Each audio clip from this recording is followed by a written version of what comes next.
आज या पनवेल परिसरातला एक हरहुन्नरी तरुण जितेंद्र मुंडकर समाज प्रबोधन या संस्थेच्या माध्यमातून व्यसनमुक्ती हा चित्रपट रिलीज करतोय।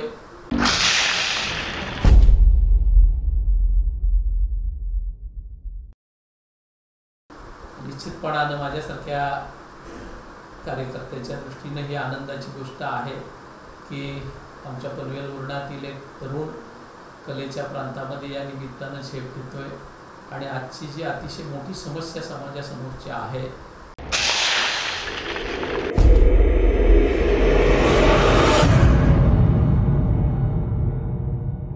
अनेक व्यसनांचा जे समाजाला आज ग्रहण लागलेला आहे त्या व्यसनांच्या बाबत जनजागृती करण्याचा काम व्यसनमुक्ती या चित्रपटाच्या माध्यमातून त्यानं हाती घेतलेला आहे।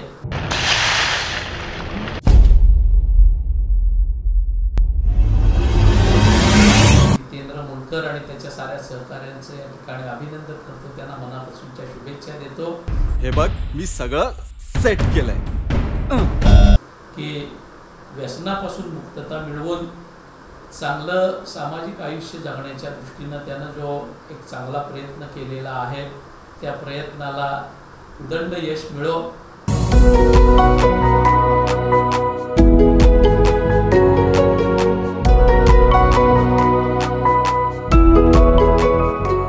आणि उद्याच्या काळामध्ये कलेच्या क्षेत्रामध्ये जितेंद्र मुंडकर याची मुशाफिरी अशीच वाढत जावो, त्याचा चांगला नावलौकिक हो, त्याच्या हातून चांगल्या कलाकृती घडवत एवढी मनापासूनची शुभेच्छा। मला वाटतं तू काहीतरी प्रचंड समस्येमध्ये अडकलेली दिसतेस आणि मनापासून त्याला धन्यवाद देतो की कलेच्या प्रांतामध्ये काम करत असताना केवळ त्या ठिकाणी चित्रपट निर्मिती करायची म्हणून करायची नव्हे, तर ती करत असताना समाजाच्या विकासाचं धोरण त्याच्यामध्ये असावं या दृष्टीनं त्यानं व्यसनमुक्तीसारखा विषय निवडलेला आहे, त्याबद्दल त्यानं मनापासून आभार। कागदपत्रे कुठे देत नाही, तुमची हिंमत कशी झाली आत यायची? 1 सप्टेंबर रोजी हा चित्रपट प्रदर्शित होतोय। हे जे काय माझ्या आयुष्यात माझ्या सोन्यासारख्या संसारात घडतंय ना, हे सगळं तुझ्यामुळे घडतंय। माझी या विभागातल्या जनतेला कळकळीची विनंती आहे की आपल्यापैकी एक कलाकार कलेच्या क्षेत्रामध्ये एक मोठी झेप घेण्याचा प्रयत्न करतोय। आपण साऱ्याच मंडळींनी हा चित्रपट थिएटरमध्ये जाऊन पाहूया आणि त्याला चांगलं प्रोत्साहन देऊया आणि कलेच्या क्षेत्राला एक चांगला कलावंत त्याच्या माध्यमातून देऊया हीच विनंती।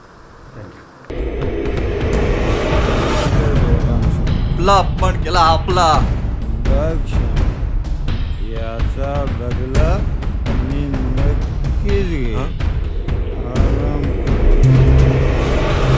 माझ्या सुखात सुख भेटत नाही, माझ्या मुलांसाठी मला जगावं लागेल। अरे हे समज खरं आहे रे, तरी पण सावधगिरी बाळगायला पाहिजे। जय शेठ।